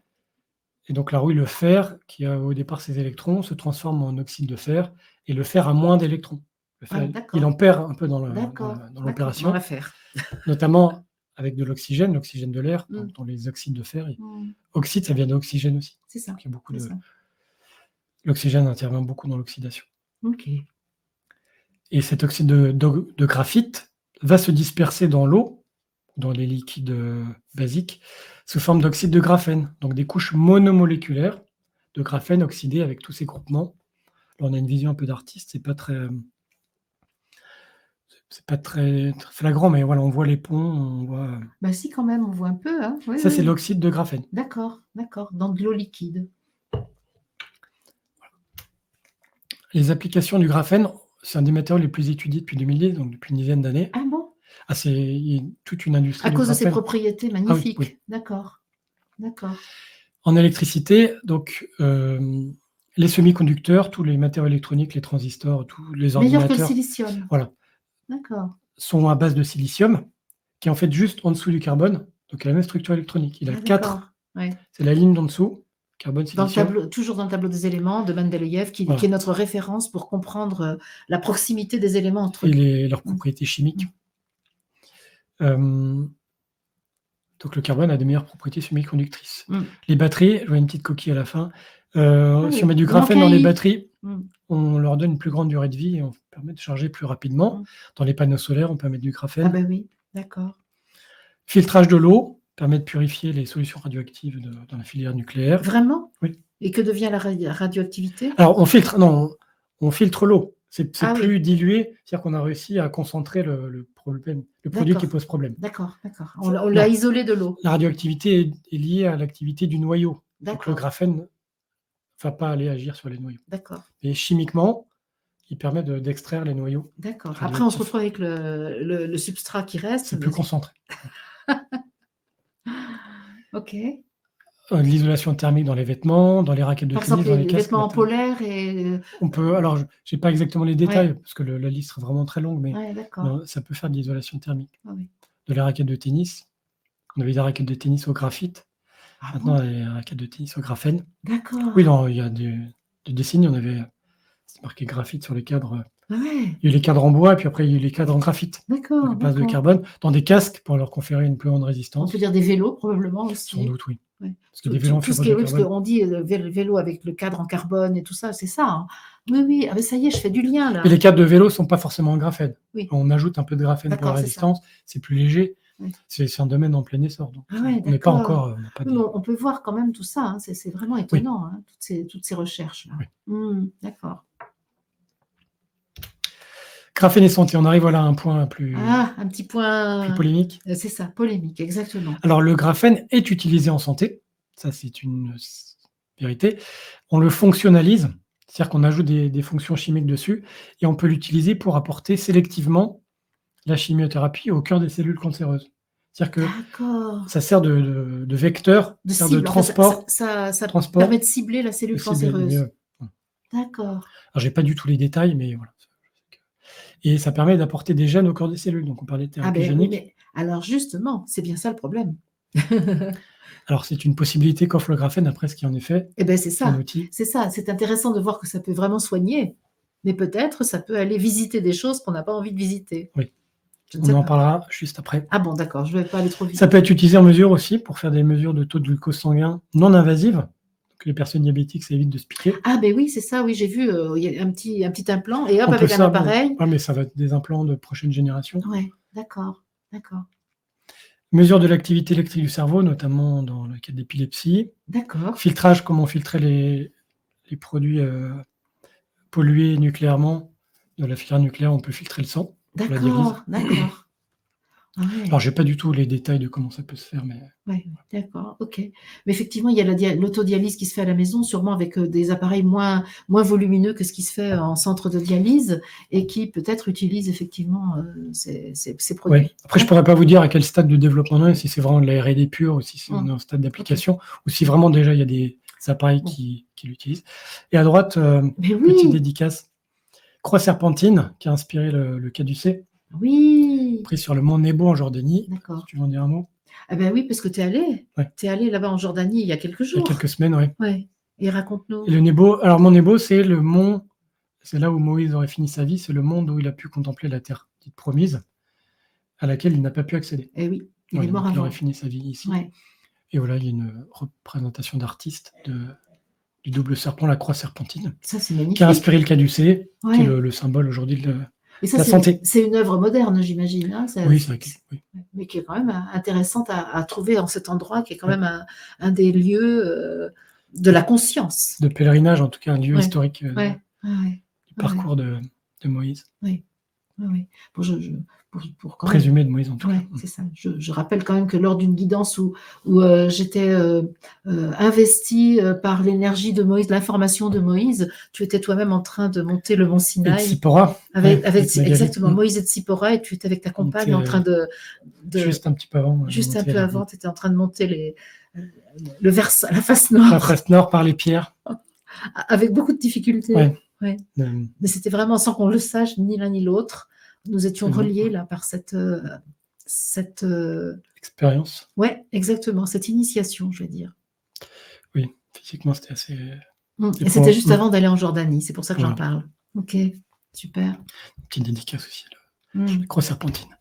Alors justement, la polémique, Alors, la partie un peu plus on va moins revenir. scientifique de cette présentation. Ouais. Donc, polémique autour du graphène, de tout ce qui se passe autour du Covid, du SARS-CoV-2 et les ondes électromagnétiques 5G. Voilà, Alors, parce que l'idée, c'est quoi? Alors moi, je vais pas donner de réponse définitive aujourd'hui. Mais l'hypothèse des personnes qui contestent l'utilisation du graphène, c'est que le graphène servirait de relais aux émissions d'ondes électromagnétiques dans le corps. Permettrait des émissions de 5G pourraient être captées par du graphène qui aurait été injecté de façon cachée à des personnes et qui aurait des effets délétères sur le corps. Ouais. Voilà, après, il y avait eu des vidéos à l'appui de personnes qui étaient prises de tremblements. Ouais. Donc là, moi, il y a deux camps qui Il s'opposent. y avait des choses, on montrait des gens qui étaient des aimants. Ça, c'est encore autre chose. Oui, ça, c'est les particules magnétiques qu'on contiendrait, parce que le graphène n'est pas magnétique. D'accord. Donc il y a deux camps qui s'opposent aujourd'hui. La majorité de la presse qui disent que c'est n'importe quoi, notamment les agences de presse Reuters, AFP, les agences dites de fact-checking. Donc ce qu'on appelle les médias mainstream. Oui, le Times, France 24, etc. Et à côté, alors il y a des vérités. France Info a annoncé qu'il y ait du graphène dans les masques. Les gouvernements de la France et du Canada ont interdit la vente de masques avec du graphène. Donc ça, c'est avéré. Donc il y avait du graphène sur les masques. On peut vraiment s'interroger sur la pertinence de mettre du graphène dans les masques. Après, je n'ai pas les éléments pour dire c'était pour contrôler la population avec les ondes de 5G. Ça, je n'ai pas du tout. Il y a eu des études biomed, Research Medical Particle and Fiber Toxicology, qui ont conclu à la toxicité du graphène. Ouais. Et puis il y a des médecins, Laurent Ventin ou docteur José Luis Sevillano, qui, je donne les références tout à la fin de cette présentation pour vraiment être pour que chacun factuel, puisse faire son opinion. Parce que voilà, en fait, à la fin, il y a deux camps opposés et ça dépend à qui je fais confiance. Oui, c'est ça. C'est ça. Et puis, quel est ton point de départ? Quelle est ta représentation du monde au départ et quel est ton point de vue sur ce qui se passe? C'est forcément une influence, ça. Voilà. Et je pense que j'ai envie de préparer une émission là-dessus aussi, sur il y a la dissonance cognitive, l'aporie telle que l'a définit Louis Fouché, c'est qu'est-ce qui rentre ou la dissonance citoyenne d'Idriss Aberkane, qu'est-ce qui rentre dans mon spectre mental? Qu'est-ce que je conçois que certaines personnes pourraient faire ou pas? Oui, c'est ça. Et tout ça, ça oriente. Mais on a vraiment les deux camps. Là, il y a un scandale amené également par Idriss Aberkane sur le fact-checking. Ah oui. Une agence de fact-checking qui s'appelait, parce qu'elle a été dissoute instantanément, Fact and Furious. Oui. Mais j'en reparlerai, je ne voulais pas le redire ici. Ouais. Oui, parce que oui. On va en reparler aussi de... Bah, ça, c'est un sujet absolument passionnant. Donc, à droite, il y a les complotistes, à gauche, il y a Les fact-checkers les fact-checkers l'agence de la vérité. qui seraient voilà, aux ordres à la solde du gouvernement. Donc, Ouais. de Bon, je de rappelle quand quand même s'oppose que assez du temps de fortement. l'Union soviétique et de sa splendeur, le journal officiel du pays s'appelait la Pravda et que ça veut dire la vérité. Et qu'on voit bien qu'aujourd'hui, il y a un ministère de la vérité dont on parle régulièrement, il y a ces fact-checkers qui prétendent dire la vérité, et il y a les autres qui sont considérés comme des complotistes qui, eux, disent une autre vérité, en fait. Hein. Voilà. Et je pense que on ne va pas les réconcilier aujourd'hui. Je n'ai pas la vérité définitive absolue aujourd'hui. Moi, je n'ai pas les moyens de tester est-ce que le graphène est toxique ou pas. Donc, c'est à qui je fais confiance. Ouais. On pourra reparler de ça, des processus mentaux de confiance, de délégation de confiance, Ouais. parce qu'on est forcément dans une délégation de confiance. Alors, il y a bien un moment, il faut faire. Il y a un moment où il est nécessaire de faire confiance à quelque chose, en tout cas. Et il y a les deux camps, voilà, qui sont irréconciliables. À qui est-ce qu'on fait confiance? Plutôt à droite, plutôt à une ancienne employée de Pfizer, ou il y a Michael Yadon aussi. Est-ce qu'on fait confiance à ces gens-là qui sont beaucoup décriés par la colonne de gauche? Donc, c'est compliqué. Moi, je n'ai pas d'éléments qui me permettent de dire la 5G active le graphène qu'on nous a injecté notre insu. Et force est de constater que ça fait 2 ans, on n'a pas constaté que les personnes mouraient en masse dans la rue parce à que cause la du 5G, graphène, à cause du 5G, du graphène de la 5G. Ce qui n'exclut pas que... Mais aujourd'hui, ce qu'on peut quand même constater, ça c'est par contre c'est factuel, je prends l'exemple de Jean-François Delfrécy qui était président soi-disant du comité scientifique là, dit scientifique, oui c'est ça, qui conseillait le gouvernement et qui pendant des mois a incité à l'injection, etc., qui aujourd'hui dit ça ne protège pas de l'infection. Ce qu'on peut voir, c'est que des gens qui ont autorité ont un discours à un moment et que ce discours peut changer quelques mois plus tard et que ça, les agents, la presse mainstream ne s'en fait pas véritablement l'écho. Ça, on peut le constater. Oui. Pour ça, moi c'est mon constat, moi. Oui. Donc ça me fait douter. Ça fait moins de bruit. Ben oui. Mais c'est la sensation au départ fait un grand bruit et puis la correction. C'est comme l'article sur le Lancet, du Lancet. Exactement, la correction fait moins. Exactement. Et donc, moi, ça, c'est mon constat. Et donc, moi, évidemment, ça me fait douter de la fiabilité de la presse mainstream. Bon, mais ça, c'est moi. Donc, tout le monde n'est pas obligé d'être d'accord avec moi. Moi, je voulais, en tout cas, poser le paysage. C'est qu'il y a deux clans irréconciliables. C'est ça. Et j'ai un projet aussi, on en reparlera, mais de faire des émissions un peu là-dessus, sur les biais, sur tout à fait. Le raisonnement scientifique, la vérité entre guillemets scientifique. C'est ça. Avec et puis les processus, peut être faites. Et puis les processus mentaux derrière, parce qu'il y a la science, il y a la donnée scientifique, il y a les processus mentaux. Qu'est-ce que je crois? Qu'est-ce que je crois? Est-ce que je veux bien croire à cette et oui, et moi ça va m'intéresser de te questionner aussi sur le côté religieux de la science. Parce qu'effectivement, on demande à des personnes comme moi qui sont ignares en sciences de croire ce que disent les scientifiques. Et donc, il y a un côté religieux, un peu comme la religion me demandait de croire dans le temps à Dieu. Et alors que je ne savais pas du tout, j'en avais pas l'expérience. Et à l'Église. Et à l'Église, surtout. Le credo. Voilà, donc je n'en dis pas plus là-dessus. Peut-être on aura l'occasion d'approfondir un peu les processus. Moi, je préfère approfondir les processus mentaux scientifiques. Oui. Et c'est pas mon rôle de dire c'est lui qui a raison, c'est lui qui a tort. C'est ça, c'est sortir de cette dualité-là. C'est mon rôle de dire ça, je trouve ça louche, ça c'est faux, ça c'est exact. Ouais. Et puis après, chacun, c'est ça. On est malheureusement livré à notre souveraineté pour se faire malheureusement, mais heureusement, Julien. Allez, pour conclure, un autre sujet. Toujours en lien avec le carbone, qui est le thème de notre émission d'aujourd'hui. Les isotopes du carbone. Vous vous rappelez, 6, c'est le nombre de protons et d'électrons du carbone, c'est ce qui fait sa nature. Oui. Et on a vu dans la deuxième émission... C'est ce qui le spécifie, c'est ce qui fait que c'est un élément remarquable. Que dans un noyau, il y a des protons, il y a des neutrons, et que le nombre de neutrons peut varier. Et selon le nombre de neutrons, la variation entraîne l'existence de plusieurs isotopes. Alors qu'il y a un nombre égal de protons et d'électrons. Carbone, c'est 6 protons, 6 électrons, sinon c'est pas du carbone. Et après, il y a des neutrons, là. Si c'est pas 6 protons, c'est pas du carbone. C'est ça. Et effectivement, dans un atome qui n'est pas un ion, qui n'a pas plus ou moins d'électrons, il y a autant d'électrons que de protons. C'est ça. Le nombre de neutrons dans le carbone, il va de 2 à 16. Ah d'accord, comme ça. Oui. Mais c'est pas le hasard.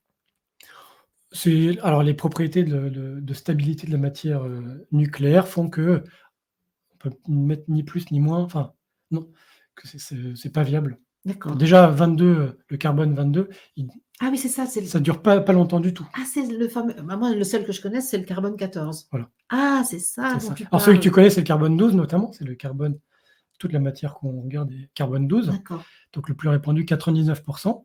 Et le carbone 13, c'est-à-dire qu'il a 6 protons et 7 neutrons. Alors, oui, d'accord. Carbone 12, 6 Mmh. protons et Ouais. 6 neutrons. Ça, c'est le D'accord. carbone classique. D'accord. Carbone 13, il a un neutron de plus. D'accord. Et le carbone 14 a 2 neutrons de plus. D'accord, c'est ça. Découvert en 1940, ce qu'on appelle également le radiocarbone, D'accord. parce qu'il est radioactif. La radioactivité, c'est un modèle qu'on appelle désintégration sur vieillissement. Radioactif, on mesure l'activité radioactive d'un élément à ce qu'on appelle sa demi-vie, Ça veut ou dire la quoi, période. C'est la période au bout de laquelle la moitié a disparu. D'accord. Donc c'est la courbe que j'ai à gauche. Autant 0, c'est-à-dire la verticale, on a un nombre N0, tout en haut, N0, Oui. d'atomes de carbone. Oui. Quand j'avance de grand T, c'est la période, Oui. alors ce nombre est divisé par 2. D'accord. Donc j'ai plus que N0 sur 2. D'accord. Quand j'avance de encore grand T, c'est divisé par 2 par rapport déjà à la moitié, où je suis à 1 sur 4. D'accord. Et encore après, 1 sur 8, 1 sur 16, etc. D'accord. La période du radiocarbone, du carbone 14, c'est 5730 ans. D'accord. C'est-à-dire que tous les 5730 ans, la quantité de carbone 14 est divisée par 2. C'est comme ça qu'on peut dater. Exactement. D'accord, c'est ça. En mesurant la quantité de carbone 14 dans un élément, on peut trouver On va voir juste la après durée comment on de fait. vie. Exactement. D'accord. De quand la date de la mort. Ouais, c'est ça. D'accord. Par exemple, la demi-vie de l'uranium, c'est l'uranium 238, il y a également le 235, c'est 4,5 milliards d'années. C'est pour ça que les déchets radioactifs sont si problématiques, Voilà. parce qu'ils sont longs. Oui. Une durée de vie très longue. Ils ont une demi-vie très longue, une période. Okay. C'est-à-dire que si vous avez un échantillon d'uranium 238, au bout de 4,5 milliards d'années, le nombre d'atomes d'uranium 238 a été divisé par 2. C'est ça. Donc au bout de 9 milliards divisé par 4, 13 milliards, c'est divisé par 8. Alors ça y est, je viens de comprendre pourquoi on parle de division par 2. C'est parce qu'en fait, on ignore la fin. En fait, si on divise par 2, on n'arrive jamais à une fin. C'est exponentiel décroissant. Ah oui, ça y est, j'ai compris. Ce qui également, c'est le modèle de désintégration. Par exemple, le cannabis, oui. Ça a une demi-vie de 8 heures. C'est-à-dire que toutes les 8 heures, le taux de cannabis dans le sang est divisé par 2. C'est ça. Donc au bout de 24 heures, vous avez 3 périodes de 8 heures. Donc le taux a été divisé 3 fois par 8, 3 fois par 2. Oui. Donc vous avez 8 fois moins de cannabis au bout de 24 heures. Mais c'est pour ça qu'au bout de 3 semaines, il y a encore des traces. Parce que ça... Alors c'est plutôt dans les cheveux. Au bout de 3 jours, il faut 3 jours à peu près pour que ça... Parce que c'est divisé par 8, par 8, par 8 tous les jours. C'est ça. Mais au bout de 3 jours, vous en avez encore. Quand même. Oui, il y en a encore dans le sang. D'accord. Contrairement à l'alcool, qui a une désintégration linéaire, 0,10 ou 0,15 grammes par litre et par heure. Et donc il disparaît totalement. Il disparaît totalement. Ah, tous les produits ne sont pas sujets à la demi-vie. C'est la cinétique chimique, réaction d'ordre 0, d'ordre 1. Oh là, bon, alors ça c'est compliqué. Mais c'est intéressant. Mais retenez, voilà, exponentielle décroissante.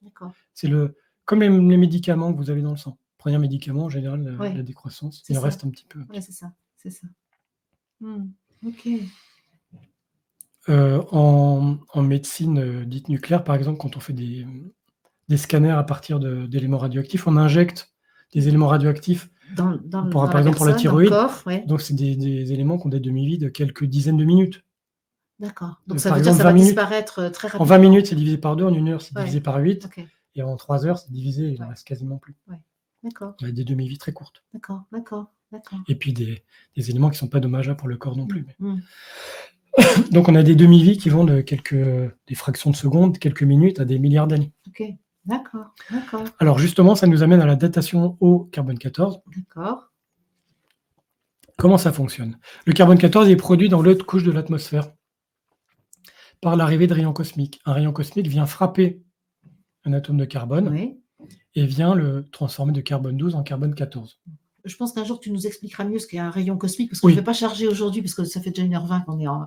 1h20, ok. Nos émissions de 20 minutes.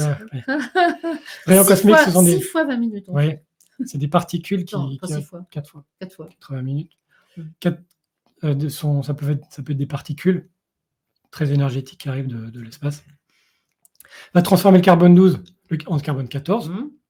Ce carbone 14, après, va se diluer dans l'atmosphère, Ouais, notamment dans le CO2. ouais, Parce qu'on peut, voilà, il modifie le carbone 12 en carbone 14 dans une molécule de CO2. Il y a un brassage des molécules, donc le carbone 14 a un taux un peu homogène. Il est absorbé par la photosynthèse. Et on a un ratio qui est à peu près constant, carbone 14 sur carbone 12, qui est 10 puissance moins 12. Donc 1 millième de milliardième. Donc, sur 1000 milliards d'atomes de carbone, ouais, il y en a un qui a un carbone 14. d'accord. Voilà. Bon, C'est absorbé par les êtres vivants, donc les arbres, ouais. les vaches qui mangent l'herbe et nous qui Mmh, mangeons mmh, le lait, les vaches. mmh, Donc nous, on a aussi un taux de carbone 14 qui est à peu près égal à 10 puissance moins 12. d'accord. Mais quand on meurt, cet apport n'est pas renouvelé. Oui, Il y a peu d'apport logique. de Oui, parce que nouvelles. les forces de vie ont. Voilà. Voilà, Donc là commence la décroissance radioactive. d'accord. La décroissance, la Ouais, courbe rouge à droite, ouais, ouais, avec une période de 5730 ans. d'accord. C'est-à-dire que, C'est ça, la demi-vie du carbone 14. oui, c'est ça. C'est ça, j'ai compris ça. Et Mmh. par exemple, si on trouve un os d'un homme pré-Homo sapiens, Ouais, on va mesurer le taux de carbone 14 ouais, dans cet os. ouais, On savait que c'était 10-12 au départ. ouais, c'est ça. Et par exemple, là, en vert, si on mesure que c'est 0,58 10-12, Ouais, c'est le point vert, là, ouais, au lieu de 10-12 tout court, donc on a perdu 42%. ouais. Et ben on peut mesurer par des équations avec des exponentielles que, en fait, cet échantillon a 4450 ans. C'est ça. Et c'est comme ça qu'on peut dater les découvertes archéologiques. Voilà. Et bon, après, ça a été divisé par 100, donc 100, c'est plutôt plusieurs périodes, voire dizaines de périodes. Donc on dit que ça a 50 000 ans, 100 000 ans. D'accord, d'accord. Et pour ça, on ne peut dater que des éléments qui ont du carbone, C'est des ça, éléments qui ont du organiques. carbone en eux. On C'est-à-dire peut pas pas, forcément des poteries ou des choses comme ça. s'il y en a éventuellement, mais on ne Ouais. peut pas dater une roche. Pas Oui, comme ça. c'est ça, c'est ça. La roche ne contient pas de carbone. C'est Si ça. la poterie est faite avec de la matière organique, par Ouais, exemple, c'est ça. un Ouais, colorant, comme parfois des pigments, des choses comme des ça. pigments, alors D'accord, oui, on peut. d'accord, c'est ça. Ok. Donc on mesure le ratio actuel. Si c'est 0,5, c'est divisé par 2 par rapport à l'initiale, 5730 ans se sont écoulés. Ouais. Si c'est 8, c'est 3 fois 5730 ans. Mmh. Si c'est un peu plus que 0,5, 0,58, alors moins de 5730 ans se sont écoulés. Là, et D'accord. on calcule, c'est des équations assez Bon, assez tu classiques. Oui, nous non, ça c'est. épargnes ça, hein. Oui, Oui. Je ne saurais pas les résoudre. terminale scientifique, on fait ça. Ah oui, Voilà. d'accord. Mais moi, En j'ai fait terminale. terminale A. J'ai À la première base- C et terminale À A. base d'exponentielle, ça se calcule facilement. 0,58, vous mettez, Ok.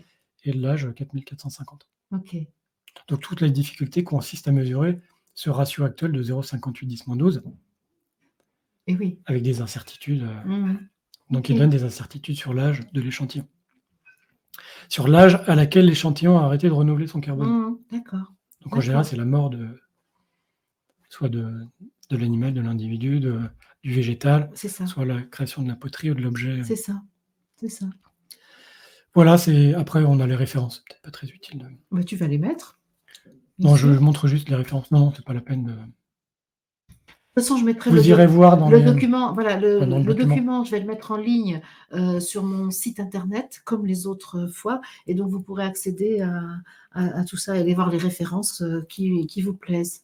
Bon, ben, Julien. Là, on a été un peu bavard encore, surtout moi. Bavard, ben, je ne sais pas si c'est bavard, mais en tout cas, ben, moi, je suis bavarde aussi parce que j'ai vraiment besoin de m'assurer que je comprends quelque chose. Et puis, ben, aussi, je mets un peu de, comment dire, un peu de rigolade dans l'affaire.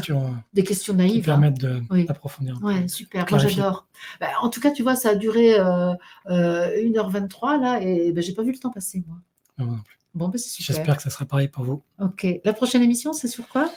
La mécanique classique, mécanique newtonienne. On arrive sur le 4. D'accord. Ok. Le carré d'as. Newton, je rappelle, c'est celui qui voit tomber la pomme et il dit et pourtant elle tombe. Non, et pourtant elle tourne. Elle non, tourne. Ça, c'est d'accord. C'est Galilée face à l'Inquisition. D'accord. Donc non, c'est pas ça du tout. C'est la légende que Newton se serait inspiré de la pomme qui tombe Il voit la pomme tomber. Pour écrire l'équation de la gravité universelle. Ok, super. Et tu veux conclure avec quoi, Julien? C'est bon pour moi. C'est bon pour toi? Voilà, j'espère que ça vous aura plu, que ça sera intelligible. Ok. Et je vous donne rendez-vous pour la prochaine émission. Voilà, on enregistre les prochaines émissions dans 15 jours, je crois à peu près 15 jours, 3 semaines. Et donc là, on va aborder la physique mécanique. Ah, c'est génial. La mécanique classique, Mécanique classique. newtonienne, la Ok. relativité restreinte, la relativité générale et la mécanique quantique. Ok, super. Merci Julien. À bientôt. Merci beaucoup. Au revoir les amis. Au Merci revoir. d'avoir été assidus et bon élève. courageux. Ouais. Ça peut se regarder en plusieurs fois. On me pose, puis on recommence. Voilà. Bye. Au revoir.